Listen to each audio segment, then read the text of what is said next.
बिस्मिल्लाहिर्रहमानिर्रहीम। इन्ना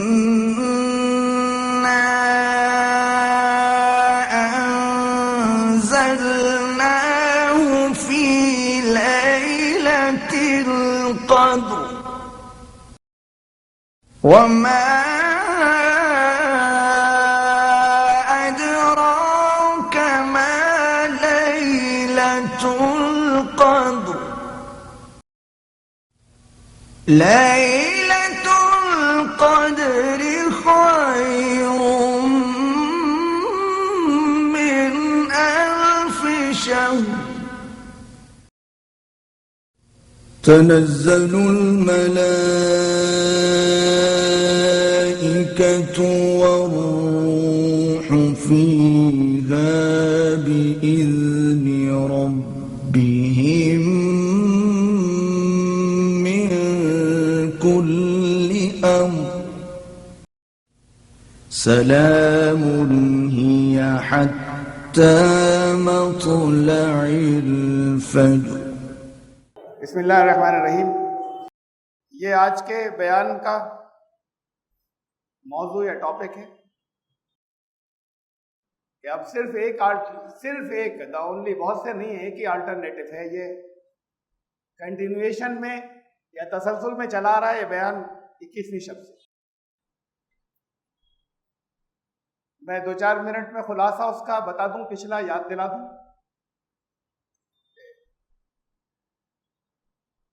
ये उम्मत जिस मकसद के लिए लाई गई थी अल्लाह की नज़र में वो नहीं रही। ये एक उम्मत नहीं है, ये बहुत से फिरकों में बटी हुई। उम्मत तो एक ही उम्मत होती, लेकिन ये बहुत से फिरकों में बटी हुई, छोटे छोटे से। और फिरकों में तकसीम होना बहुत सीरियस बात है। ये उससे भी ज्यादा सीरियस है कि लोगों को नुकसान का अंदाजा नहीं है, इसे मसलक समझते हैं लोग। मैंने इसकी तफसीलात सारी रखी थी 21वीं शब में। तो फिर अल्लाह की नाराजगी और अल्लाह का अजाब है वो जो उसके नतीजे में आ रहा है या आएगा, और उसका वक्त मुकर्रर है अल्लाह की तरफ से। और वो यहाँ पर इस मुल्क में, और इस मुल्क में इसलिए, बाकी सब जगह पर अजाब मुख्तलिफ शक्लों में चल रहा है, बाकी दुनिया में भी। यहाँ इस मुल्क में खास तौर से इसलिए कि इस मुल्क के लिए अल्लाह के कुछ खुसूसी मंसूबे हैं, मैं उन्हें रखूंगा। यहाँ पर अजाब आ रहा है हिंदुत्व की शक्ल में, उसकी तफसीलात मैंने आपको बताई थी, और वो लाजमन आ रहा है, इसको लाइटली मत लीजिए। इसके आने की सिर्फ ये शक्ल है, आपको मालूम हो जाएगा आगे आगे इनके परसेंटेज ऑफ वोट ना बढ़े इनकी। चाहे इलेक्शन किसी जगह हारे, खुश मत होना, परसेंटेज ऑफ वोट देखना बढ़ गई या नहीं बढ़ गई। और वो इसमें एक्सेलरेशन हो जाएगा, इसकी रफ्तार आगे बढ़ जाएगी। वो अपने एक प्लान से चल रहे हैं। बहुत जमाना हो गया जब उनकी तादाद कुछ नहीं थी, तब से लगे हुए हैं, बहुत इखलास है उनके अंदर, और जो उनके ऐलान है वो उसे पूरे करेंगे, उन्हें करना चाहिए।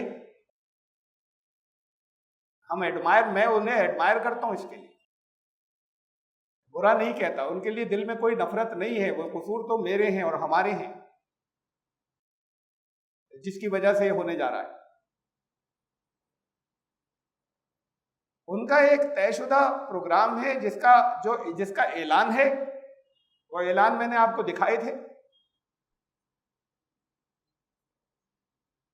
कोई भी मुसलमानों की जमात जो एक अपना प्रोग्राम रखती हो, उसके वर्कर्स में इखलास भी हो, डेडिकेटेड भी हो, वो अगर पावर में आ जाए तो वो उसे इंप्लीमेंट करेंगे, उन्हें करना चाहिए, वरना झूठे थे। ऐसे ही इनका एक प्रोग्राम है। वो प्रोग्राम मैंने आपको दिखाया था, बताया था, ये अगर आ जाए पावर में तो इन्हें इंप्लीमेंट करना चाहिए, वरना झूठे हैं। और ये झूठे नहीं है, ये झूठ सिर्फ आप पब्लिसिटी के लिए इनके यहाँ जायज है। ये पब्लिसिटी के लिए, अपनी पोजीशन बनाने के लिए झूठ बोलते हैं बस, अपने मकसद के लिए झूठे नहीं है, सच्चे हैं। तो इन्हें करना चाहिए इंप्लीमेंट, लेकिन वो जो उन्हें करना चाहिए वो आपके लिए अजाब है। और वो बहुत खतरनाक हिस्सा है। जब सिटीजनशिप राइट्स भी, नागरिकता के अधिकार भी ले लिए जाएंगे मुसलमानों से, वो चाहे जितनी नस्लों से यहां रहने वाले हो, बेसिक कॉन्स्टिट्यूशन तो वैसे ही खत्म कर दिया जाएगा। एक डिक्टेटर होगा, आर्मी उसका साथ देगी, जुडिशरी उसका साथ देगी, सब खत्म हो जाएगा कॉन्स्टिट्यूशन। फिर आपकी कोई चीज नहीं रहेगी। ये कोठियों में रहने वालों की कोठियां भी नहीं होंगी, सीलिंग आ जाएगी कि बस आपके लिए ये 20 गज काफी है, 25 गज काफी है, आप इसमें रहिए, बाकी ले लिया जाएगा। इसमें कोई मुतमईन ना हो। जिसके लिए कोशिशें कर रहे हैं अपने कैरियर के लिए, वो बिजनेस भी नहीं रहेंगे, वो जॉब भी नहीं रहेंगे, ले लिए जाएंगे। और ये हकीकी खतरा है, खतरा नहीं, ये आ रहा है। रुक सकता है, रोका जा सकता है, और सिर्फ एक तरीका है, बस, दूसरा कोई है ही नहीं। आज हम उसकी बात करेंगे, द ओनली अल्टरनेटिव।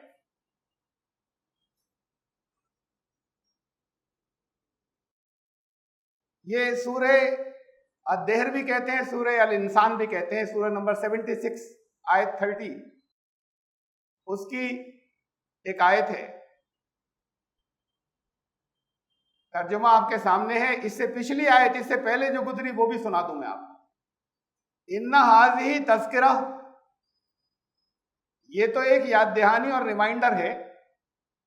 फमन शाह तख़ज़ इला रब्बिही सबीला, अब जो कोई भी चाहे अपने रब की तरफ रास्ता इख्तियार कर ले। ये तुम्हें चॉइस दे दी गई, इख्तियार दे दिया, जो चाहे ऐसा करे। अगली आयत ये है, वमा तशाऊना इल्ला यशा अल्लाह इन्नल्लाह काना अलीमन हकीमा। ये तर्जुमा जो लिखा हुआ, ये तर्जुमा नहीं किया जाता इसका। आपको जहां भी तर्जुमे मिलेंगे, तर्जुमे ये मिलेंगे, लेकिन तुम तो चाह ही नहीं सकते सिवाय इसके कि जो अल्लाह चाहे। पहले तो ये फरमाया कि जो चाहे अपने रब के रास्ता इख्तियार कर ले, ये रिमाइंडर आ गया, ये याद दहानी आ गई। और उसके फौरन बाद ये कह दिया गया, चाहना तुम्हारे बस में नहीं, जो अल्लाह चाहेगा वही चाहो। तो ये तो इख्तियार छीन लिया गया, पहले कहा दे रहे हैं, फिर छीन लिया गया, कोई तुक ही नहीं है। वो तर्जुमे, ये तर्जुमे गलत हो रहे हैं। आपको सब जगह तर्जुमा यही मिलेगा कि तुम तो चाह भी नहीं सकते सिवाय उसके जो अल्लाह चाहेगा। तो चॉइस खत्म। उससे पिछली उसके आयत के अंदर कहा गया था कि चॉइस दी जा रही है, जो चाहे अपने रब का रास्ता इख्तियार करे। ये कंट्राडिक्शन है, तजाद है, और कुरान में कंट्राडिक्शन और तजाद नहीं है। तो ये अगली आयत का, ये इस आयत का ये मतलब नहीं है जो बयान किया जाता है और जो लिखा हुआ है जगह जगह तर्जुमों में। इसका मतलब ये कि तुम्हें नहीं चाहना चाहिए सिवाय उसके कि जो अल्लाह चाहे। अल्लाह की मशीयत को अपनी रजा बना लो, अपनी चाह बना लो। इससे पहले कहा था, मैं फिर याद दिलाऊं कि तुम में से जो चाहे वो सीधा रास्ता इख्तियार कर ले, और उसका तरीका ये है, अब ये कहा उसका तरीका ये है कि अल्लाह की चाहत को अपनी चाहत बना लो। ये नहीं है कि अल्लाह जो चाहेगा तुम्हें वही चाहना पड़ जाएगा। फिर वो तो एक ही सांस में ये कहा जाए कि आजादी दे रहे हैं, दूसरे में कह दिया जाए कि नहीं देंगे। तुम्हें नहीं चाहना चाहिए, तुम नहीं चाहोगे कि मतलब तुम चाहोगे ही नहीं वो। अगर सही सीधे रास्ते की तरफ जाना चाहोगे तो वो चाहोगे ही नहीं जो अल्लाह की चाहत है उसके खिलाफ। तो तुम्हें अपनी रजा अल्लाह की चाहत के ताबे कर लेना चाहिए, अल्लाह की मशीयत के, तब सीधा रास्ता मिलेगा। तो जो सही, जो इसका असल तर्जुमा होना चाहिए, यहां मैंने वो रखा है और आपको समझा भी दिया। इसमें अल्लाह की मशीयत क्या है, यह है असल बात। कि हम रास्ता चाहिए कि इस वक्त आगे जो दौर आ रहा है, जो बिल्कुल अब क्लियर हो गया, हमें रास्ता चाहिए कि कौन सा रास्ता इख्तियार करें इस वक्त। उसके लिए अल्लाह की मशीयत को, अपनी अल्लाह की रजा को, अल्लाह की जो चाहत है उसे अपनी रजा बना लें, और कोई रास्ता नहीं है। अल्लाह की मशीयत क्या है इस दौर के लिए, इस वक्त के लिए, और बतौर खास इस मुल्क के लिए बता रखी है। वो डिक्लेयर्ड है कि अल्लाह की मशीयत क्या है, वक्त के साथ बताई हुई है कि कब अल्लाह की मशीयत यहां के लिए क्या है। हम उस पर आ रहे हैं।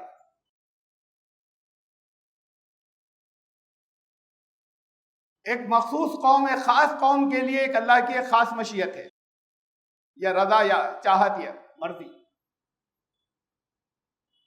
उसकी तफसील वो एक ख़ास कौम के लिए है।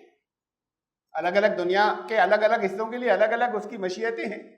एक ख़ास कौम के लिए उसकी एक ख़ास मशीयत है या उसकी मर्जी, और वो ये है कि एक कौम तब्दील होगी, पूरी कौम। कौम की तब्दीली और इंडिविजुअल कन्वर्जन, ये जो पूरी दुनिया में लोग इस्लाम कबूल करते रहते हैं, इसमें और पूरी कौम के आने में फ़र्क है। तारीख में तातारियों ने इस्लाम कबूल किया था, एक दिन पहले एक दिन नहीं, एक दिन बाद सब। ये कौम की तब्दीली थी। इंडिविजुअल कन्वर्जन चल रहा है पूरी दुनिया में हर वक्त,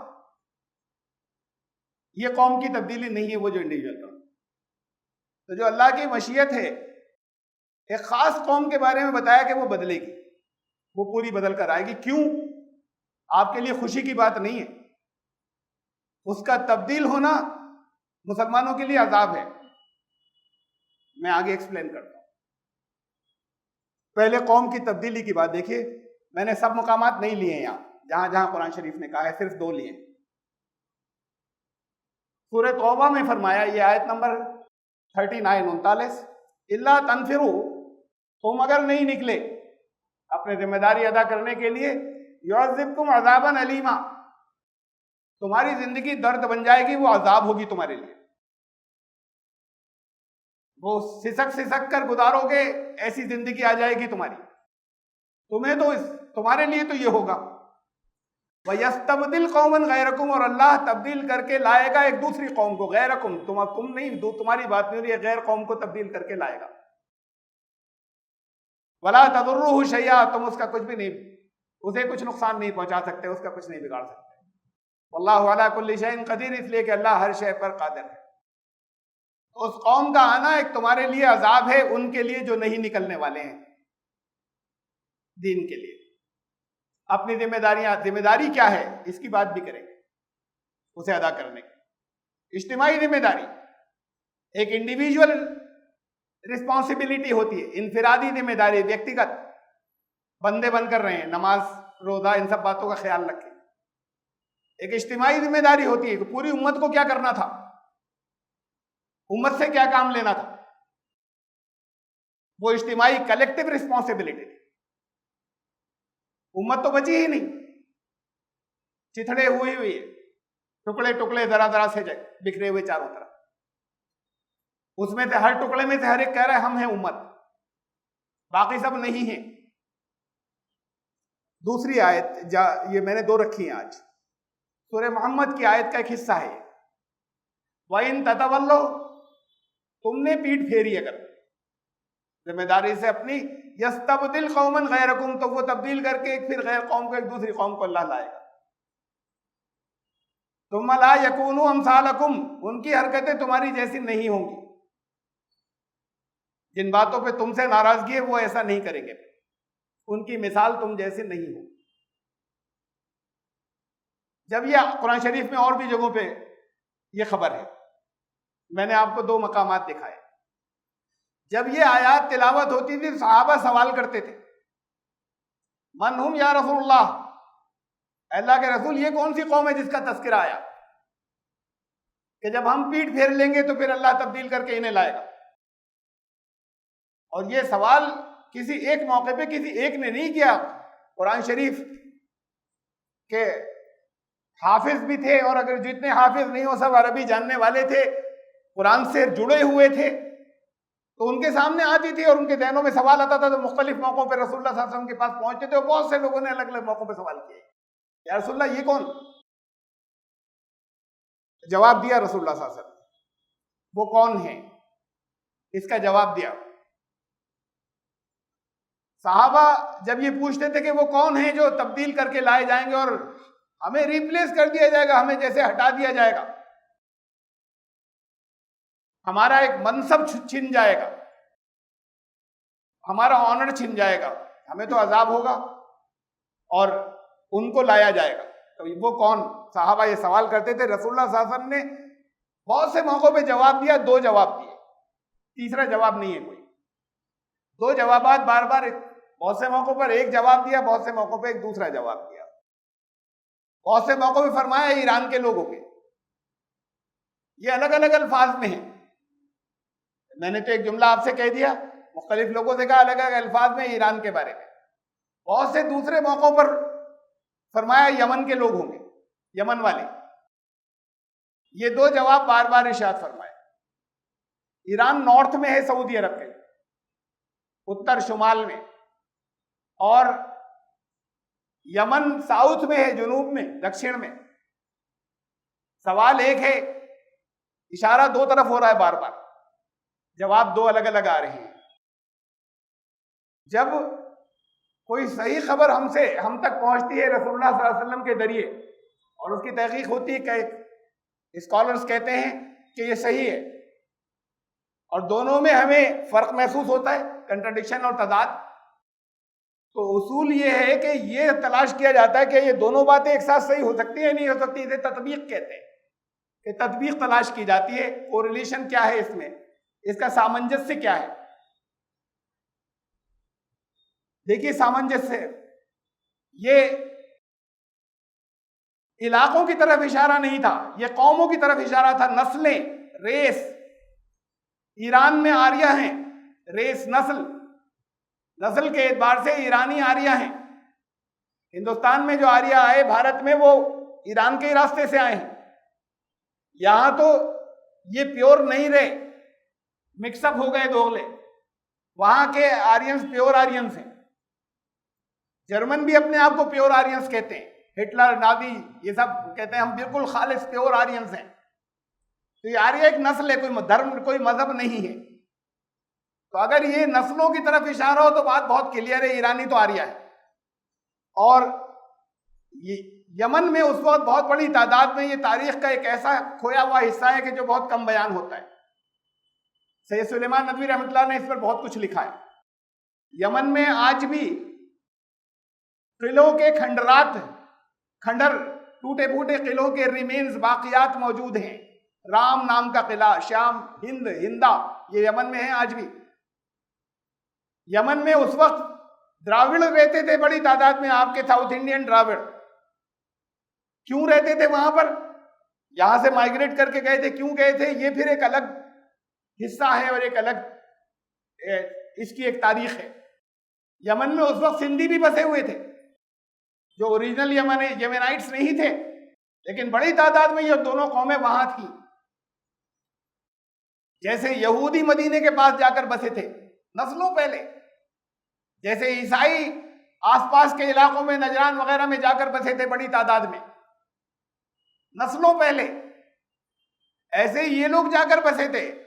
इसलिए कि इन सबके यहाँ ये खबरें थी कि आखिरी नबी आने वाले हैं और इसके आसपास के इलाके में आएंगे, इस इंतजार में पहुंचे थे बहुत नस्लों पहले। और ट्रेजेडी ये हुई, अलमिया ये था कि रसूलुल्लाह सल्लल्लाहु अलैहि वसल्लम आए, नस्लों से जिनका इंतजार था, जिनके लिए उन्होंने माइग्रेट किया था, हिजरत की थी, बसे थे जाकर, वो आए, उन्हें पहचाना और नहीं कबूल किया और इनकार कर दिया। बहरहाल वहां द्राविड़ और सिंधी यमन में बड़ी तादाद में मौजूद थे। अब तत्बीक इसकी, कभी उधर बता रहे हैं, अगर हम इसमें रेसेस और नस्लों को ले, कभी आर्यन की तरफ इशारा करते हैं, कभी द्राविड़ और सिंधी की तरफ इशारा फरमाते हैं। इसका सामंजस्य क्या है, तत्बीक क्या है? इसका सामंजस्य और तत्बीक, ईरानी इनको जोड़ दीजिए दोनों को, बस सिर्फ यही एक तत्बीक है। ये दोनों मिलकर क्या बनते हैं? दुनिया में सिर्फ एक जगह है जहां ये सब नस्लें इकट्ठी हैं, दूसरी कोई जगह ही नहीं दुनिया में। जर्मनी में आर्यंस हैं, वहां द्राविड़ और सिंधी नहीं है। ईरान में द्राविड़ और सिंधी नहीं है। दुनिया में सिर्फ एक जगह है जहां ये कंबाइन हो गए थे। और एक और इंटरेस्टिंग फैक्ट कि ये हैं तो रेसेस, नस्लें, ये धर्म नहीं है, ये इकट्ठे हुए और उनका नाम पड़ गया हिंदू, धर्म बन गया। इन तीन से मिलकर ये नाम हिंदू पहले नहीं था कहीं, इनकी किसी मजहबी किताब में ये नाम मौजूद नहीं है। ये ये जो है ये रेसेस और नस्लें थी, धर्म या मजहब नहीं थे। और जब ये कंबाइन हुए और इकट्ठे हुए तो इनका एक नाम पड़ गया हिंदू और ये एक धर्म कहलाने लगा। अब ये धर्म के धार्मिक कौम की बात हो रही है, तो फिर ये इन्हें कहा गया था कि वो जो आर्या और द्राविड़ और सिंधी से मिलकर बनेंगे वो है जिसे कुरान ने कहा है कि तब्दील होकर आएंगे। उस वक्त लफ्ज हिंदू नहीं था, तो रसूलुल्लाह सल्लल्लाहु अलैहि वसल्लम ने यूं समझ लीजिए कि पिन पॉइंट कर दिया था, इशारा फरमा दिया था कि वो कौम होगी, जब साहबा सवाल करते थे कि कौन होंगे, वो कौम होगी जो इन तीन से मिलकर बनेगी। अब वो नस्ल नहीं बची, अब वो मजहबी कौम हो गई है हिंदू। इनके बारे में खबर है कि ये एन मास आएंगे, मास कन्वर्जन, सारे के सारे तब्दील होंगे। बड़ा नामुमकिन सा लगता है आप जब क्रिश्चियन जरा ज्यादा आसानी से समझाए, जब उनसे बात की जा सकती है, महसूस ऐसा होता है कि वो जो अहले किताब कहलाते हैं उनसे ज्यादा आसानी से बातचीत की जा सकती है। ये तो बड़े गुमराह हैं और बड़े कट्टर हैं। ये ना इतने गुमराह हैं ना इतने कट्टर हैं जितना आप समझ रहे हैं। ये तो इनका एक ग्रुप है जो बढ़ता बढ़ता अब आगे होने जा रहा है कट्टर, कभी कट्टर नहीं थे। और इनके यहां वो सारी चीजें मौजूद हैं, वो सारी चीजें मौजूद हैं जिसके जरिए ये सही रास्ते पर आएंगे। उसे छुपाया गया है, इनसे गुमराह कर दिया गया है, इनके जिम्मेदारों ने किया है और इनकी जिम्मेदारी ने वापस लाएंगे। उन्हीं के यहां उनकी चीजें दिखाकर के असल हकीकत तो ये थी। खबरें उनके यहां भी मोहम्मद रसूलुल्लाह सल्लल्लाहु अलैहि वसल्लम की मौजूद हैं तफसील के साथ में कि इन्हें कबूल करना होगा। बहुत मुश्किल महसूस होता है। मैं आपको बहुत मुख्तसर शॉर्ट में अपना एक एक्सपीरियंस बताऊं, तारीख का, अपना एक्सपीरियंस भी नहीं, तारीख का एक हिस्सा। स्पेन से जब मुसलमानों को निकाला गया तो किसी एक को भी नहीं छोड़ा गया पूरे मुल्क में, एक को भी। ये होता कि भाई निकाल दिया, 2-4% रह गए, 2-4% नहीं, 1% भी नहीं, 0.1% भी नहीं, कि सबको जाना होगा। शर्तें ये थी कि या तो निकल जाओ, साइप्रस कुब्रुस चले जाओ, मिला हुआ है वहां से, अफ्रीका से, स्पेन से, या तो वहां चले जाओ, जाओ यहां से, या ईसाई बन जाओ, या हम मार देंगे। मारे गई बहुत बड़ी तादाद माइग्रेट कर गई, चली गई, और बहुत बड़ी तादाद ईसाई हो गई। कुछ लोग अंडरग्राउंड हो गए, रूपोश, ज्यादातर उसमें बार्सिलोना के पहाड़ी गारों वारों में जाकर छुपे। सिर्फ वो बचे रह गए थोड़े से जो इनको नहीं मिले और जो अंडरग्राउंड हो गए थे। अपने पूरे मुल्क में एक भी नहीं छोड़ा उन्होंने अपने ख्याल में। और उसके बाद तीसरी नस्ल के अंदर निकालने के बाद तीसरी नस्ल में वो लोग जो क्रिश्चियन हो गए थे उनसे कहा तुम भी जाओ, एतमाद नहीं है तुम्हारे ऊपर। अब उनके बाप क्रिश्चियन पैदा हुए थे, उनके दादा क्रिश्चियन कन्वर्ट हुए थे, बाप क्रिश्चियन पैदा हुए थे, ये क्रिश्चियन पैदा हुए, उनसे कहा तुम भी जाओ यहां से, तुम्हारे ऊपर भी भरोसा नहीं है। ये तो किया था ईसाइयों ने। यहां पर इस मुल्क के अंदर आपके साथ ये नहीं हुआ। ये जो मुकाबला होता है कि वो कट्टर नहीं है, ये तारीख, ये तो मैंने सिर्फ एक जगह की तारीख रखी है। सलीबी जंगों की सारी तारीख को अगर आप देखें कि जो सलीबी जंगें हुई हैं तो उसमें सब जगह आपको यही मिलेगा। यहूदियों ने कहा, कहते हैं आज मुझसे इस्राएल के एक बहुत बड़े यहूदी एक कॉन्फ्रेंस में मिले थे, बहुत यहूदी नुमाइंदे उसके अंदर आए थे। मुझसे उन्होंने कहा बच्चा बच्चा हमारा जानता है इस बात को कि जब जब हम मुसलमानों के अंडर में रहे तो हमें दूसरे दर्जे का शहरी तो बनाया गया, लेकिन हमारी इज्जत आबरू महफूज रही और हमारा धर्म जबरदस्ती नहीं बदला गया, हमारी जान माल भी महफूज रही। हुकूक, राइट्स उतने नहीं मिले जो मुसलमानों को मिलते थे। और हमारा बच्चा बच्चा जानता है कि जब जब हम क्रिश्चियंस के अंडर में रहे, ईसाइयों के, तो हमारा कत्लेआम हुआ। ये उन्होंने मुझसे कहा, उन्होंने कहा हम जानते हैं, हमारे बच्चे जानते हैं इस बात को। ये फिर एक अलग कहानी है, उन्होंने कही, वो भी सोचने की है। कि क्यों मुसलमानों से हमारी अंडरस्टैंडिंग अच्छी नहीं है, लेकिन ये हिस्ट्री है। इनके दो चेहरे हैं। एक चेहरा वो है जो एक को भी नहीं छोड़ा उन्होंने, एक दूसरा चेहरा है वो चर्च का है। वो कहते हैं हम लोगों की खिदमत कर रहे हैं, लोगों को वो नजर आते हैं तो बहुत नर्म महसूस होते हैं। ये दो चेहरे हैं। पावर जहां आती है वो अपना काम करते हैं।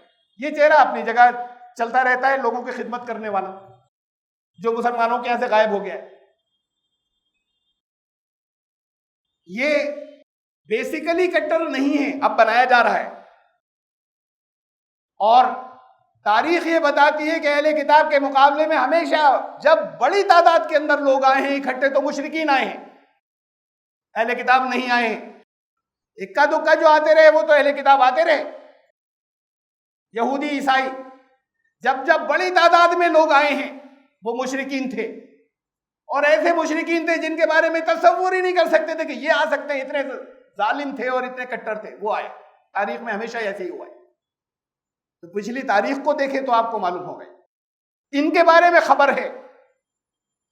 ये तो सिर्फ हम पिछली तारीख को देखकर, कुरान कहता है कि पिछली तारीख से सीखो, उसूल निकालो, हमें उसी से निकाल लेना चाहिए था। लेकिन यहां तो कुरान ने वाज़ेह कर दिया कि इन्हें आना है, एन मास आना है, सामूहिक तौर पे आना है, पूरी कौम को आना है। पूरी कौम को आने का मतलब कोई भी नहीं बचेगा। देखिए अभी दरमियान में आपको मालूम नहीं अंदर क्या क्या चल रहा है। ये कुंभ के मैदान में तारीख में पहली बार नमाज हुई है, हिस्ट्री में कभी नहीं हुई, चोरी छुपे नहीं हुई। उनका मजहबी प्रोग्राम था जहां लाखों लोग मौजूद थे, हम गए थे वहां, उन्होंने हमसे कहा पढ़िए नमाज यहां। तो जमात से नमाज तारीख में पहली दफा हुई, उनके कहने से हुई, उनके बताने से। ये देखिए शामिल है इसके अंदर कुछ वो भी उन्हीं लोगों में से, भगवे कपड़े पहने और टोपी लगाकर बैठे, नमाज में शामिल हुए कि हम भी करें, और लोग देख रहे हैं। उन्हें यह ऑब्जेक्शन नहीं कि हमारे लोग क्यों शामिल हो गए। इसमें आपको छोटी है इमेज, हर एक को शायद ना नजर आए, बहुत सौ को आएगा नजर। एक लेडी नजर आ रही है खड़ी हुई, एक खातून, एक और दो थी, एक ये जो नजर आ रही है, एक दूसरी मेरे पास आई नमाज के बाद, आंखों में से आंसू बह रहे थे, और उन्होंने कहा आपने हमारी जगह को पवित्र कर दिया यहां नमाज पढ़ के। अभी अंदर की खबरें मालूम नहीं कि क्या क्या चल रहा है और क्या हो रहा है, और वो उसकी तफसील का मौका नहीं, कभी बताऊंगा मैं आपको। वो आउट नहीं होती, लोगों को नहीं मालूम। यहां पर यहीं पर इसी रामपुर के अंदर ये हमारे कारकुनान जाते हैं। ये सीन तो फिर वहीं का है, नमाज का, जो एक हिस्टोरिक इवेंट है। यहीं पर ये मंदिरों पे ये देखिए पुजारी की मौजूदगी में, पुजारी बैठे हुए, पुजारी की मौजूदगी में मूर्ति पूजा के खिलाफ तकरीरें जो यहीं रामपुर में होती है। रामपुर के विलेजेस के अंदर पुजारी मौजूद है, उसके सामने मंदिर के ऊपर ये मंदिर है जहां बात हो रही है। ये मंदिर है जहां पर लोग हाथ उठा के कलमा पढ़ रहे हैं, जहां बात हो रही है। यहां मुसलमान नहीं है, सब हिंदू हैं। ये विलेज के अंदर, गांव के अंदर रसूलुल्लाह सल्लल्लाहु अलैहि वसल्लम के बारे में और इस रिसालत के बारे में और सीरत के बारे में तकरीर चल रही है।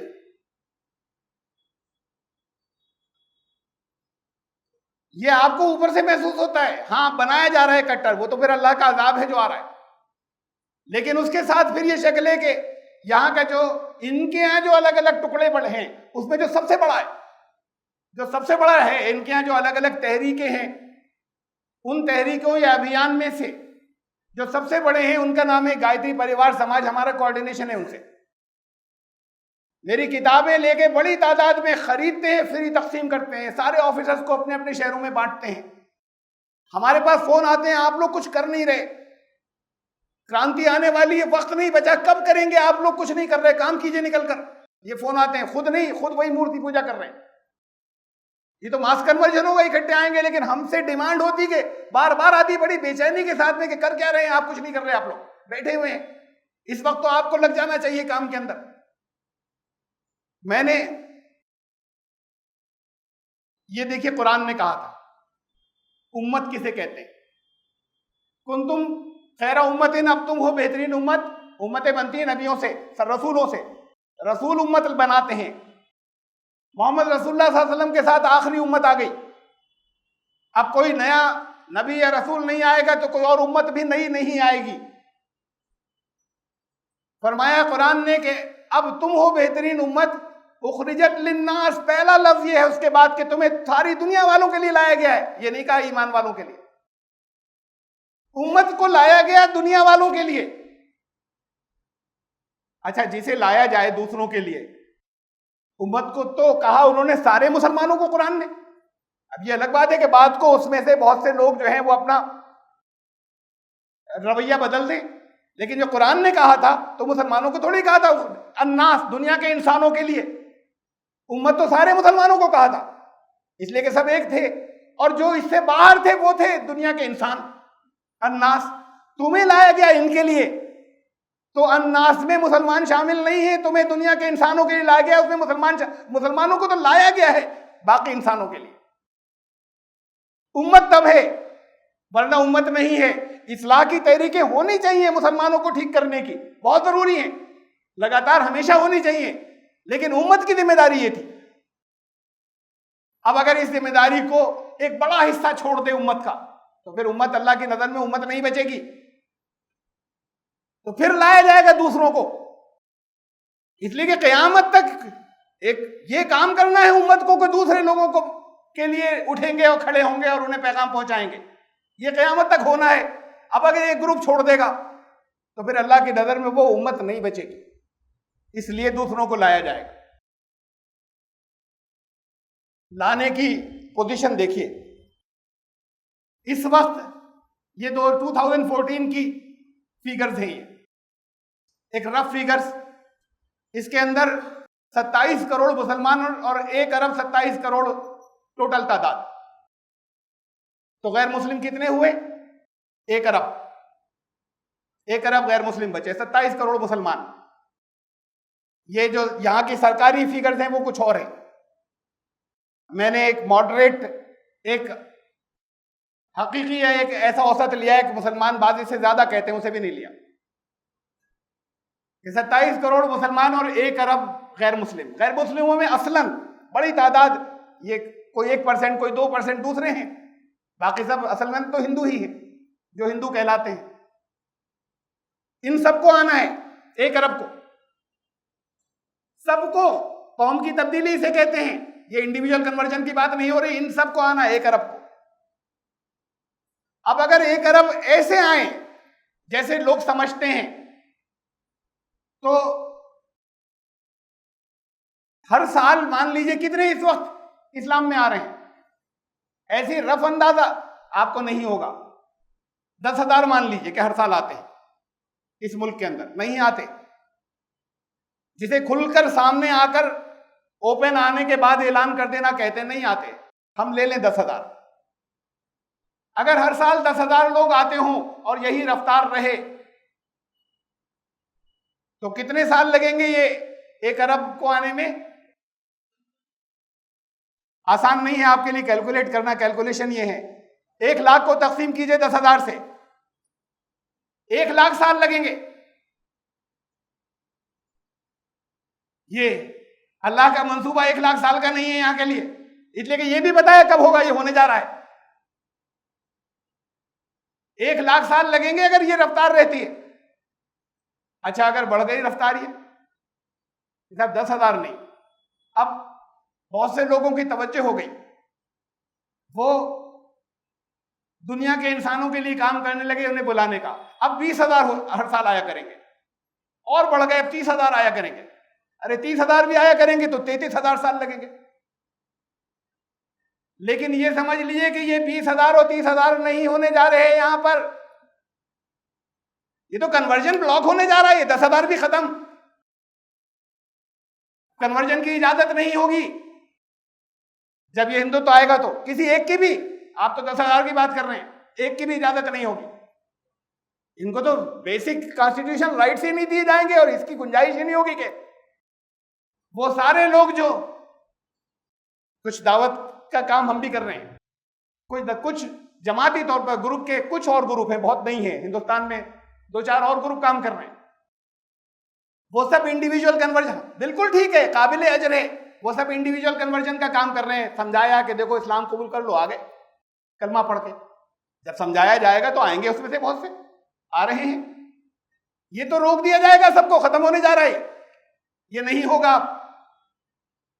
अब उसके बाद कौम को ही आना है, इसे ब्लॉक कर दिया जाएगा, ज्यादा वक्त नहीं है। इसमें अल्टरनेटिव विकल्प क्या है कि उम्मत बाकी रहे। अब सब तो नहीं करने जा रहे, लेकिन जिनकी समझ में आ जाए जब 1 अरब की तादाद आएगी तो 1 अरब की तादाद को लाने वाले, कुछ पैगाम पहुंचाने वाले, कुछ समझाने वाले भी तो कुछ लोग होंगे। पहले मैं फिर बात को बताता हूं, पहले ये देखिए कब होगा। ये 1 लाख साल की बात नहीं, ये 33,000 साल की बात नहीं। 33,000 तो बिल्कुल वैसे ही खत्म कर लीजिए, अब ये 10,000 भी रहने नहीं जा रहे, अब तो रोक दिया जाएगा टोटल। ये होगा कब, ये भी बताया है। उसकी डिटेल की तफसीलात यहां पर वक्त नहीं है कि मैं रखूं सबूतों की, जिसका दिल चाहे मुझसे आकर मिलकर पूछ ले, और बहुत से इसके ऊपर और बयान हैं, उनकी वीडियो सुन ले। मैं रिजल्ट बता रहा हूं। रसूलुल्लाह सल्लल्लाहु अलैहि वसल्लम के 1500 साल बाद, ये कुरान और हदीस की खबरें हैं, ये मैं अपनी तरफ से, मेरे अंदाजे नहीं है, हाँ उसमें से इस्तिखराज है, उन्हें कंबाइन करके। रसूलुल्लाह सल्लल्लाहु अलैहि वसल्लम के 1500 साल बाद। अब 1500 साल कहां से गिनेंगे? 1500 साल गिनेंगे कहां से आप? पैदाइश से या नबी होने से? ये दो माइलस्टोन्स हैं तारीख में। या पैदाइश से गिनेंगे, ये नहीं बताया गया, इसे छोड़ दिया गया है। क्यों नहीं बताया गया, मैं ये भी अर्ज करता हूं। अगर पैदाइश से गिनते हैं, पैदाइश से गिनेंगे या वहां से गिनेंगे नबी होने से? नबी पैदा होते ही नबी होता है। यह अलग बात है कि शऊरी तौर पर उसे एहसास नहीं होता नबूवत का, अल्लाह की निगरानी में होती है उसकी जिंदगी। वो ऐसा नहीं होता कि कोई गलती करने दी जाए, बराह रास्त आपको नहीं रोका जाता, नबी को रोक दिया जाता है उसके बचपन में भी, कि किसी भी तरह की कोई कमी नहीं हो जिंदगी के अंदर, कोई चीटा ना हो। और मिसाल दे रहा हूं एक, सिर्फ हमारे सामने आ चुकी। हजरत ईसा अलैहिस्सलाम पालने में थे, हजरत मरियम उन्हें लेकर आई। जब पैदा हुए, हजरत मरियम ने पहले तो सोचा इस बच्चे को लेके कहीं फरार हो जाऊं, बड़ी अच्छी रेपुटेशन थी, अब इसे कैसे लेकर यहां जाऊंगी बगैर बाप का बच्चा, लोग क्या कहेंगे। बल्कि कहा कुरान शरीफ में कि अल्लाह इस वाक़े से पहले या तो मैं पैदा ही नहीं हुई होती, या इससे पहले मैं मर गई होती, या भूली बिखरी होती, कोई जानता नहीं होता, अब तो दुनिया जानती है मुझे, या तो कोई जानता नहीं होता या मैं मर गई होती। ये हुक्म हुआ, ये बच्चा इसलिए नहीं आया कि तुम इसे लेकर भाग जाओगे, ये तो आया इसीलिए कि इसे लेके वहीं पहुंचो जहां तकरीरें करती थी, जहां तुम्हें बहुत मुकद्दस सब मानते थे, ये इसलिए आया है। तो हजरत हुक्म जब उनको ही हुआ तो हजरत मरियम को, हजरत ईसा को लेकर पहुंची। ये भी कह दिया गया कि तुम होता था चुप रहने का रोजा भी, कह देना कि मैंने बनी इसराइल की शरीयत के अंदर के रोजे के ऐसा रोजा के जिसके अंदर हमने रख लिया, बोल नहीं सकते, तो लोगों को बता देना, कोई सवाल करे कि नहीं बोल सकते हम, बच्चे की तरफ इशारा कर देना, बस हुक्म था, चली गई। जब लोगों ने सवाल किया कि मरियम तुम तो बड़े अच्छे खानदान की थी, तुम खुद बहुत अच्छी थी, तुम्हारे खानदान वाले भी बड़े नेक थे, ये क्या किया तुमने? तो उन्होंने खामोश नहीं वो, और उन्होंने बच्चे की तरफ इशारा किया। उनका बच्चे से क्या पूछे हम, तुमसे सवाल कर रहे हैं, बच्चा क्या कहेगा, क्या कह रही थी बच्चे को तो पूछ रहे हैं। पालने में से आवाज आई, काला इन्नी अब्दुल्लाह, मैं अल्लाह का बंदा हूं, आतानी अल किताब, अल्लाह ने मुझे किताब दी है, देगा नहीं, आतानी अल किताब वजालनी नबिय्या, मुझे नबी बनाया है। पालने में है, शऊर में, शऊरी तौर पर एहसास नहीं जब बड़े हुए कि नबी बनाया है, वो तो जब नबूवत का सिलसिला शुरू हुआ, वही आनी शुरू हुई, तब मालूम हुआ। अभी ये गैर शऊरी तौर पर अल्लाह ने उनके मुंह से ऐलान कराया है। कॉन्शियस माइंड से, चेतन से तो उन्हें नहीं मालूम कि नबी है, जब बड़े हो गए तो। लेकिन ये आवाज अल्लाह ने निकलवाई है वहां से कि अल्लाह ने मुझे नबी बनाया, किताब दी है। उस वक्त कहां किताब थी? बड़े होके इंजील नाजिल हुई। उस वक्त नबी थे। ये तो ऐलान अल्लाह ने कराया, उस वक्त किताब थी। शऊरी तौर पर सामने बात को आया, कॉन्शियस माइंड के साथ में या चेतन के साथ में। तो फिर ये मौजूदा था, अल्लाह ने वहां पर कहलवाया। तो ये सारे नबी पैदाइश से नबी थे, मोहम्मद रसूलुल्लाह सल्लल्लाहु अलैहि वसल्लम भी पैदाइश से नबी थे। 40 साल में तो उन्हें अपनी नबूवत 40 साल के हुए, वही आई, उस वक्त नबूवत की खबर हुई शऊरी तौर पर। नबी तो पहले से थे। इसीलिए तो सारे उन तमाम चीजों से जो कुछ वहां हो रही थी, उन पर बड़ी घबराहट थी। क्या हो रहा है, कैसे ठीक होगा, उसकी तलाश में थे रास्ते की मिल जाए। तो पैदाइश से गिने या वो 40 साल के जब हो गए थे तब से गिने, दोनों टाइम्स में जब गिनेंगे तो 40 साल का फर्क हो जाएगा, 40 इयर्स का फर्क हो जाएगा। देखिए, अगर आप पैदाइश से गिने तो अभी गिनने बैठेंगे तो आपको बड़ा वक्त लग जाएगा। ये कैलकुलेशन, या तो ये सारे लोग इस्लाम कबूल करेंगे 1500 साल बाद पैदाइश थे, तो पैदाइश थे जब कबूल करेंगे तो ये वाकया होने जा रहा है सन 2026 में, अब से 10 साल बाद। अंडरग्राउंड क्या चल रहा है, सतह के नीचे क्या चल रहा है, आप लोगों को खबर नहीं, हमें मालूम है, हमारे राब्ते हैं। ये तहरीक अलग चल रही है, वो अलग चल रही है। जहां तैयारी कर रहे हैं इनके बड़े के जब ये वाकया पेश आएगा तो हम बड़े ही रहे, हम जाहिल ना हो जाए उस वक्त, जहां मुताले चल रहे हैं उनके, कि उस वक्त हम आलिम हो।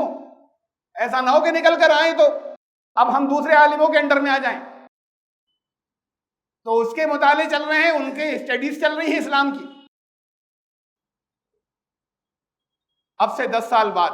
और अगर नबूवत से गिने तो बहुत खतरा है आपके लिए, बहुत खतरा है। नबूवत से गिने तो 40 साल बाद ना, लेकिन ये 40 साल आपके सजा और अजाब और गुलामी में गुजरेंगे।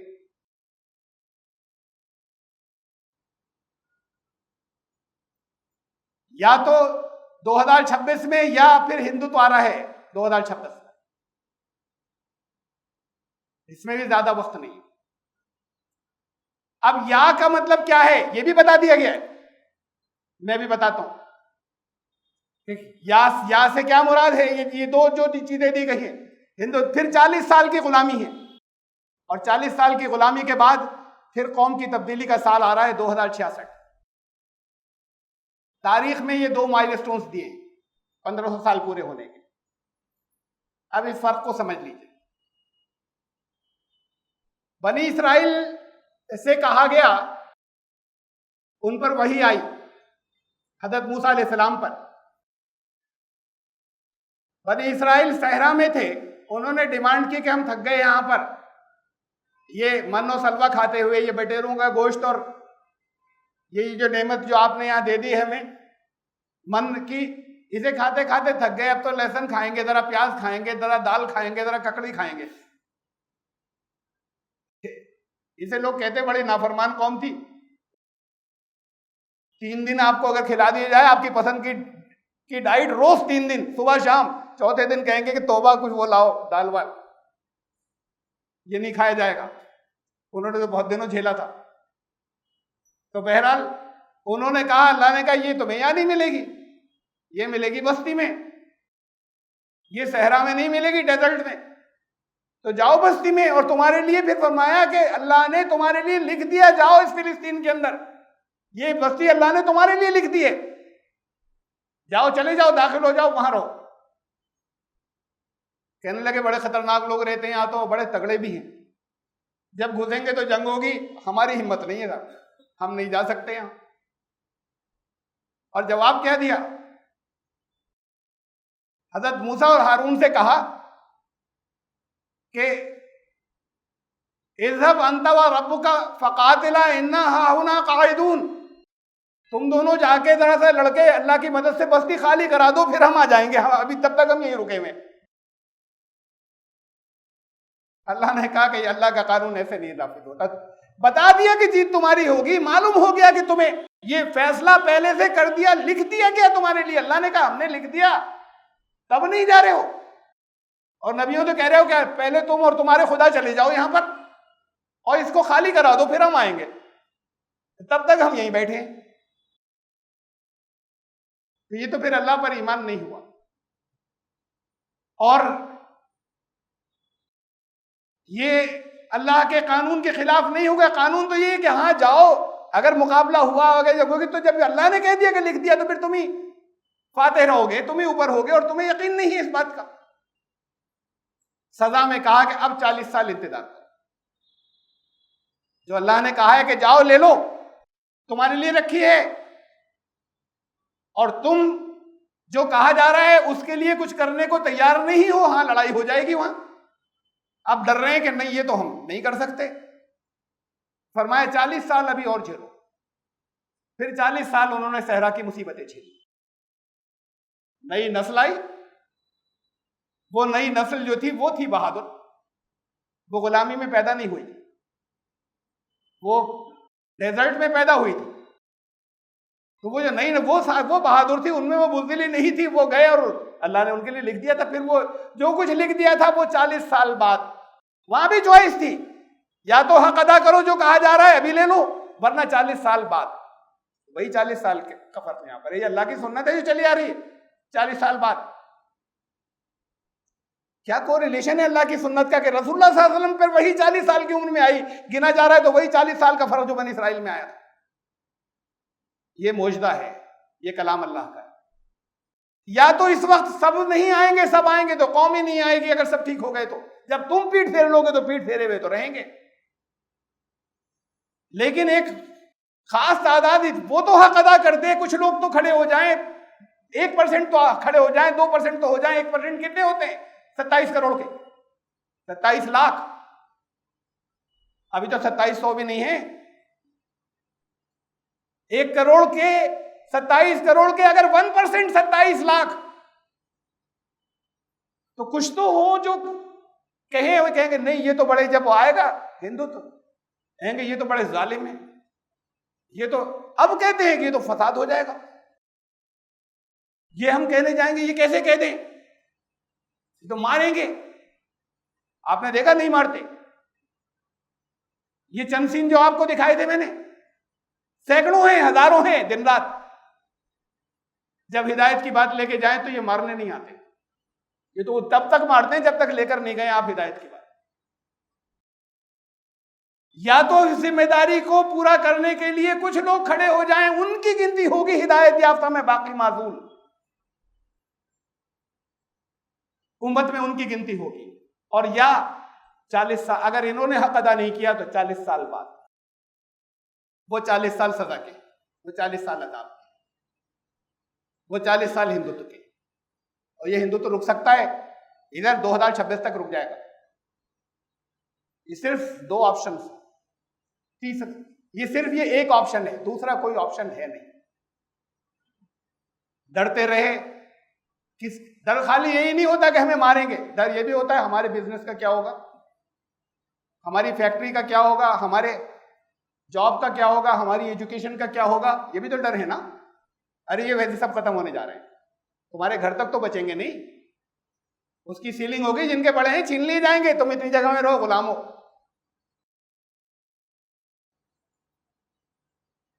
तो मैं फिर दोहरा रहा हूं, मैं आपसे ये नहीं कहता कि आप वो सब छोड़ दीजिए, तरक्की के रास्ते वो सब रखें, लेकिन ये शेयर आपका होना चाहिए हक अदा करने का कुछ हिस्सा, और जिसमें कुछ और लोगों को आप मुतवज्जे करें और वो इन्वॉल्व, वरना फिर अजाब है जो आ रहा है। किसी तरीके से इसका कोई पॉलिटिकल ऑप्शन नहीं है। मैंने बताया था ना कि अगर ये कंसोलिडेट हो भी गए, खाली इसके लिए जुड़ गए कि रहेंगे हम आपस में, वैसे तो गर्दनें पकड़ते रहेंगे अकायद के ऊपर, लेकिन हम सियासी तौर पर इकट्ठे हो जाते हैं, एक बन जाते हैं, इत्तेहाद हो जाता है, यूनिटी हो जाती है, तो इसके मुकाबले में वो भी कंसोलिडेट हो जाएंगे। तो आप फिर 25% और वो 75%। अब ये भी हल नहीं बचा, ये था पहले कभी, उस वक्त नहीं परवाह की आपने, ये था ऑप्शन। जब गुजर जाता है मुद्दत अल्लाह की तरफ से, फिर वापस नहीं आता, वो वक्त गुजर गया। अब एक्शन लेना है आपको। ये वक्त अगर गुजार दिया तो फिर उस वक्त के अल्लाह हम अब करते हैं, तब अल्लाह वक्त गुजर चुका होगा। अभी तो सजा भुगतनी है पहले 40 साल, तो बहुत भयानक अज़ाब है। सिर्फ एक ऑप्शन है, दूसरा कोई नहीं है। दोनों में से चाहे जैसे चूज कर ले, फिर मैं उसे पूरा कर दूं। 5 मिनट रह गए उस 5 मिनट के अंदर, बल्कि हमने थोड़ा सा मार्जिन रखा था, 10 मिनट भी लग जाए। 2 तरीके हैं, एक उनको दावत देना या बुलाना इंडिविजुअल कन्वर्जन के, भाई इस्लाम कबूल करो ना, कलमा पढ़ो आओ। और एक दूसरा है मास कन्वर्जन, कलेक्टिव कन्वर्जन, नहीं पढ़ेंगे कलमा और हम कहेंगे भी नहीं कि तुम कन्वर्ट हो जाओ। ये देखो तौहीद को मानो, आखिरत के अकीदे को मानो, क्या मान रहे हैं? और वो उनकी खिचड़ी पकती रहेगी अंदर। हम बातें सारी रख देंगे, ये हक है। नहीं कहते कि तुम्हें आना जरूरी है, कलमा पढ़ना, ये बुला तो लेते हैं, साथ नहीं देते। यहां इस शहर के अंदर बहुत से बड़े बड़े मदारिस के जिम्मेदार, बड़े मदारिस की बात कर रहा हूं, बस यहाँ के काजी, यहाँ के मुफ्ती, मैं सबके किसी के नाम नहीं लूंगा, वो जो जाते हैं कन्वर्जन के लिए, उन्हें मेरे पास भेज देते हैं। जो लोग आते हैं कि साहब, वो लोग ढूंढते हुए जाते हैं उनके पास कि यहाँ पर होगा, वो कहते हैं वहां चले जाओ, उनका नाम नहीं आ जाए। क्या करना है वो आपने नहीं क्या किया, आपकी कोई जिम्मेदारी नहीं है। वो कह रहे हैं कलमा पढ़वा दो, हमें तरीका बता दो। उन्हें ये नहीं मालूम तरीका क्या है, कलमा पढ़वाइए, कुछ दिन के बारे में बता दिए, और क्या तरीका है। यहाँ कोई हिंदुओं की तरह की रस्में थोड़ी होती हैं। और फिर वो भी हैं और बहुत हैं, हमारे पास आते हैं जब केस वो सुनाते हैं, बड़ी बड़ी दिल हिला देने वाली दास्तानें कि हम तो 5 साल से टक्करें खा रहे हैं, हम फला जगह गए तो वो उन्होंने कहा कि ये इतने मुर्गे लाओ, इतना ये लाओ, इतना ये करो, और उन्होंने बहुत लंबा, वो हमारे पास इतने पैसे नहीं थे, हमने कहा पहले पैसे इकट्ठे कर लें। उनको बताया गया कि आप तुम्हारा 11,000 रुपए का खर्चा आएगा, कि हमारे पास थे नहीं 11,000 इस्लाम कबूल करने में। ऐसे भी लोग हैं कहीं कहीं, इनमें से नहीं जिनको मैंने अभी कहा, वो तो मेरे पास भेज देते हैं कि उनका नाम नहीं आ जाए कहीं। ये अल्लाह का एजाज है, मैं अल्लाह का शुक्र अदा करता हूं। मेरी तो कोई कोशिश उनके आने में शामिल नहीं थी, लेकिन एक नाम तो लिख गया कि मैंने कलमा पढ़वाया। इसके लिए मेरे ऊपर कोई आफत आए तो मुझे तो ये एजाज कबूल, और नहीं आती कोई आफत हो आए तो उसके लिए तैयार है। तो जो ये इसके लिए तैयार नहीं कि मेरा नाम नहीं आए, हमारा नाम नहीं आए, देखो हाँ इस्लाम कबूल कर लो, हमारा नाम मत लेना कि हमने कुछ समझाया था, किताबें दी थी तुम्हें, हाँ इस्लाम में आ जाओ, हम साथ नहीं देंगे, तुम्हें जॉब भी नहीं दिलाएंगे, तुम्हें अपने यहाँ फैक्ट्री में भी नहीं रखेंगे, हाँ 5,000 रुपए एक दफा दे देंगे। तुम्हारे रिश्ते तो हम तुम्हारी लड़की नहीं ला सकते, अपनी लड़की तो देने का सवाल ही नहीं तुम्हें, उसका तो तसव्वुर ही नहीं होगा। हम तो यहां पर आपस में उनको भी नहीं देते, गैर बिरादरियों में तुम्हें कैसे दे देंगे। तो ये सब कुछ नहीं होगा तुम्हारे साथ। हाँ लेकिन ये बड़ा जरूरी है, इसे कबूल कर लो, कुर्बानियां देना, हम नहीं देंगे कोई कुर्बानी तुम्हारे साथ, तुम देना कुर्बानियां। ये हक नहीं है आपको कहने का, जब तक आप कुर्बानी देने को कुछ तैयार नहीं हो, उससे हक नहीं है कहने का कि तुम देना कुर्बानियां। अंसार ने क्या किया था, जब मुहाजिरीन पहुंचे थे वहां पर मक्के से, उन्होंने आधा दे दिया था अपना सब कुछ। आपको आधा नहीं देना है, आपको चौथाई नहीं देना है, आपको 10% नहीं देना है, आपको 5% नहीं देना है, आपको 2.5% भी नहीं देना है। लेकिन एक दफा 5,000 रुपए दे दिए, कितने दिन चलेंगे उसके पास 5,000 रुपए? कभी कभी तो उसकी जरूरत नहीं होंगी, पहले से जो कर्जे हो गए वो अभी कर्जे भी बाकी रह जाएंगे, वो 5,000 उसी वक्त निपट जाएंगे। फिर वो आएगा तो कहेंगे भिख मंगा हो गया, इसलिए इस्लाम कबूल किया था। इस्लाम इसलिए कबूल किया था, भिख मंगा हो गया, पैसे मांगने के लिए। तो साथ नहीं देते, तो ये साथ देने को तैयार नहीं है, 2-4 को देने को तैयार नहीं है। अगर 20-25 आ गए तो ये तो पूरा शहर हिल जाए। जब 2-4 का साथ देने को तैयार नहीं है तो कौम को कैसे झेलेंगे? ये नहीं चलेगा इंडिविजुअल कन्वर्जन का काम। बहुत का उनके जज्बे जो कर रहे हैं वो सराखों पर, उसका अजर अल्लाह के यहाँ जरूर होगा, लेकिन इस मुल्क के मसाइल का हल नहीं है वो। यहाँ के जो मिजाज हैं, यहाँ के मसाइल का हल तो सिर्फ ये है, मान लीजिए अभी खाली यहाँ तो 1 अरब आने, आप 1 करोड़ मान लीजिए, खाली 1 करोड़ आ गए कभी, फिर कोई चू नहीं करेगा। कितनी सियासी पार्टियां तो उनके फेवर में हो जाएंगी, वोट बैंक है। अगर एक मुखालफत करेगा तो 6 खड़ी हो जाएंगी, कह रहे भाई डेमोक्रेसी है यहां, तो जिसका जो दिल चाहे जिस धर्म में जाए, तुम कौन होते हो? आपको रिश्ते नहीं ढूंढने होंगे, उनके आपस में हो जाएंगे। आपको जॉब नहीं देने होंगे इसलिए कि वहां छीनेंगे भी नहीं। तो इस मुल्क के मसाइल का हल मास कन्वर्जन है, सामूहिक, इंडिविजुअल कन्वर्जन है ही नहीं। फिर इसे भी समझ लीजिए, टारगेट के हिसाब से मॉडस ऑपरेंडी होता है, तरीक़ेकार कैसे काम किया जाए। ये टारगेट क्या है, ये उस पर तय होता है। हमें क्या लेना है, हमें अचीव ये करना है कि इस एक को कलमा पढ़वा के कहें भाई आ जाओ कल से मस्जिद में, या हमें ये लेना है कि पूरी कौम आए, तो तरीक़ेकार बदलेगा, एक ही तरीक़ेकार नहीं चलेगा। हर टारगेट के लिए आपको जो भी अचीव करना हो उसके लिए मॉडस ऑपरेंडी, तरीक़ेकार अलग होते हैं। जब टारगेट बदलता है तरीक़ेकार बदलता है। इस मुल्क में इस वक्त सिर्फ एक जमात काम कर रही है जो कलेक्टिव कन्वर्जन के लिए, मास कन्वर्जन के लिए काम कर रही है। थोड़े से लोग हैं, अल्लाह का शुक्र है, हम जो कुछ समझते हैं वो कामयाबियां चल रही हैं, लेकिन ये काफी नहीं है 2026 तक के लिए। और उस वक्त सिर्फ ये बचेंगे अजाब से, ये काम करते रहेंगे अपना, और इसलिए कि इस काम में ये शामिल नहीं है कि तुम कन्वर्ट हो जाओ। जहन बदलना है, इस हक ये था उनके दिल में आ जाए, फिर किसी दिन अपने ही लोगों की कॉल पर निकलेंगे। हमारी तरफ से ये कि पूरी बात बता दी, सिर्फ ये बचेंगे, बाकी ये इंडिविजुअल कन्वर्जन वाले भी नहीं बचेंगे। ये तय आपको करना है या लोगों को करना है। सिर्फ एक विकल्प, मैं सिर्फ आपके, ये थोड़े से लोग हैं, आवाज और जगहों पर भी जा रही है, यहां से बाहर भी। काश कुछ लोगों के समझ में आ जाए कि हमें उससे बचना है जो कुछ आगे आ रहा है। अभी तो इसका ही यकीन नहीं है कि वो आगे आ रहा है। ये सब चीजें डिफाइंड है, बता दी गई हैं, टाइम बता दिया गया है। उस वक्त ये तौबा कबूल नहीं होगी, अब हम करेंगे, अब वक्त जा चुका। वो कहते हैं हमसे फोन करके कि वक्त बहुत कम है, आप क्या कर रहे हैं? मुझसे कहा एक किताब लिख दीजिए इसके ऊपर। उनके यहां कहलाता है ये सतयुग आने वाला है। सत माने हक, उसे हम जब अरबी में कहते हैं या उर्दू में कहें सत, हक, युग, जमाना, दौरे हक, सतयुग। अब उनके यहां मजहबन है सतयुग आने वाला है, कलयुग जाने वाला है। सतयुग का मतलब नहीं जानते, सतयुग का मतलब है ये दौरे हक जो आप जानते हैं, वो सतयुग के लिए कोशिशें कर रहे हैं। मैंने उनसे कहा कि हम जानते हैं कब आएगा, आपके तो अंदाजे, हमें एक्यूरेट मालूम है कब आएगा। कहने लगे जल्दी से उसकी एक किताब लिख दीजिए, हम छपवा के बांटेंगे। ये गायत्री परिवार के लोग, इनकी तादाद सबसे ज्यादा है जितने ग्रुप इंडिया में हैं, अलग अलग जितनी भी तहरीकें हैं, जितने रिफॉर्मिस्ट मूवमेंट्स हैं, इनका अपना कहना यह है कि 10 करोड़ से ज्यादा है। नहीं होगी 10 करोड़, 5-7 करोड़ होगी। कहने लगे किताब एक लिख दीजिए, हम छापेंगे और बड़ी तादाद में लोगों को पहुंचाएंगे।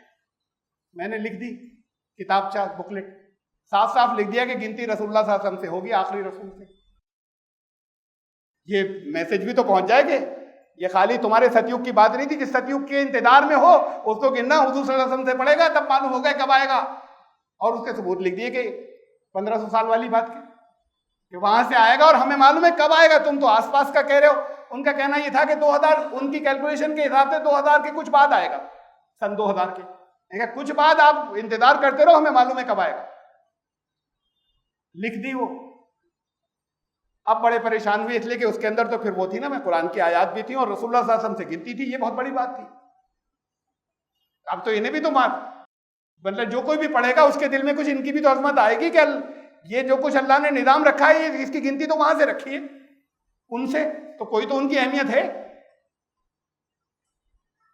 अब रुक गए छापने से, 1 साल तक रुके रहे। मैंने कभी नहीं कहा छापते क्यों नहीं।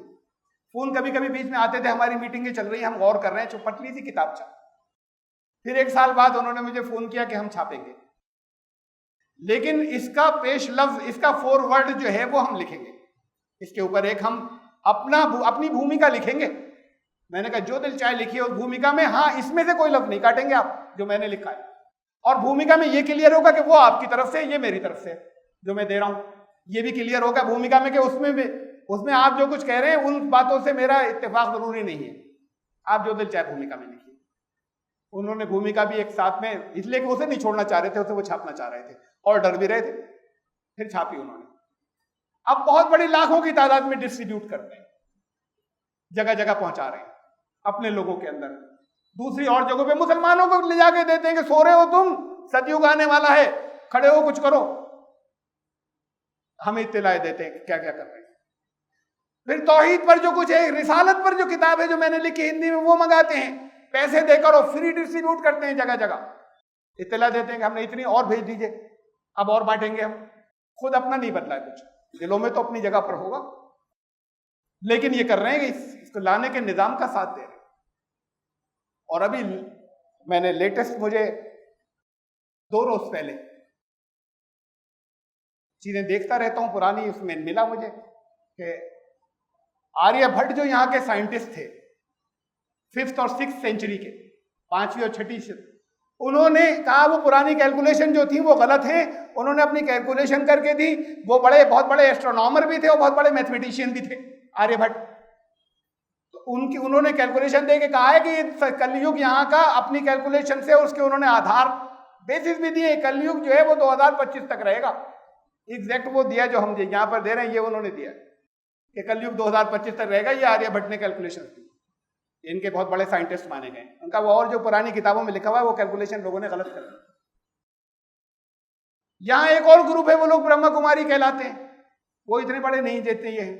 वो कहते हैं 2036 में आएगा जो सतयुग आएगा।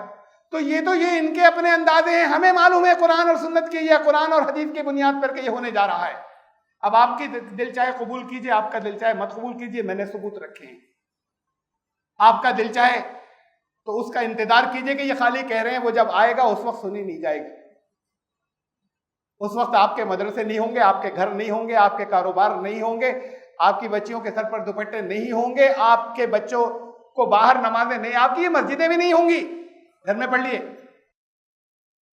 अपने घर के अंदर नमाज पढ़ लीजिए अगर पढ़ना है तो। इसकी इजाजत नहीं होगी कि किसी और से आप को इस्लाम के बारे में कुछ समझाएं। और सिटीजनशिप राइट्स नहीं होंगे। जिस चीज को भी मांगे, भाई ये देखिए ये पड़ोसी है, इसने हमारा ये कब्जा कर लिया, उनका तुम यहाँ के सिटीजन ही नहीं हो, तुम्हें राइट ही नहीं कुछ कहने का, कर लिया तो कर लिया। उससे बचना चाहते हैं तो फिर दूसरा कोई विकल्प रास्ता नहीं है, कोई अल्टरनेटिव नहीं। मैं फिर इस बात को दोहरा रहा हूं जो मैंने पहली 2 रातों में दोहराई थी कि आप यहां आए थे शब कद्र की रातों में कुछ ईमान ताज़ा करने की बातों के लिए। ये इस टॉपिक के लिए नहीं आए थे, लेकिन ये इतना बड़ा खतरा है कि जिसकी वार्निंग जरूरी है, इसलिए मैंने इसे रखा है। ईमानियात वाला हिस्सा जिस अमलन जैसे मजबूत होगा वो आगे आ रही हैं, और वो 2 रकात बहुत इंपॉर्टेंट हैं, उसके बारे में फिर उस वक्त और मैं समझाऊंगा। लेकिन इसका ख्याल रखिए कि ये इसे भी जैसे आपने, ऐसे ही आप इसे छोड़ देंगे। आप में से ज्यादातर लोग इस वक्त सुन के यकीन है, मुझे मालूम है आप में से ज्यादातर को इसका यकीन है जो मैं कह रहा हूं, लेकिन करेंगे नहीं ज्यादातर लोग कुछ। ये पुरानी तजुर्बा है, मेरा काम कहना है। ऐसे ही वो रकातों को मैं कह रहा हूँ जिसके लिए आप आए, मानियात के लिए आप याद करेंगे नहीं जाकर। आप में से ज्यादातर नहीं, जिनसे मैंने कहा था कि नहीं है, ये तजुर्बे की वजह से कह रहा हूं कि 23वीं शब में जिनसे कहा था 21वीं शब में, उसमें थे। अब मेजॉरिटी वो लोग हैं यहाँ पर मौजूद, और कहा था इसे याद करके आइएगा। आपने नहीं किया है, आपकी अक्सरियत ने, शायद किसी ने किया हो, चंद ने, बहुत कम होंगे। कीजिएगा उसे। आपकी कैफियत में जमीन आसमान का फर्क होगा जिस वक्त उसे अदा करेंगे, और फिर ये कैफियत यहीं तक नहीं रहेंगी, ये आगे ट्रांसफर होंगी, उसके बारे में बताऊंगा नमाज के अंदर। अगर वाकई ईमानियात को या अल्लाह से ताल्लुक को अगर ताज़ा करना है, मौजूदगी के एहसास को महसूस करना है, तो थोड़ी सी मेहनत कीजिए उसके लिए। सिर्फ इन रातों की बात नहीं, दिन में भी थोड़ा सा वक्त इस पर लगा लीजिएगा।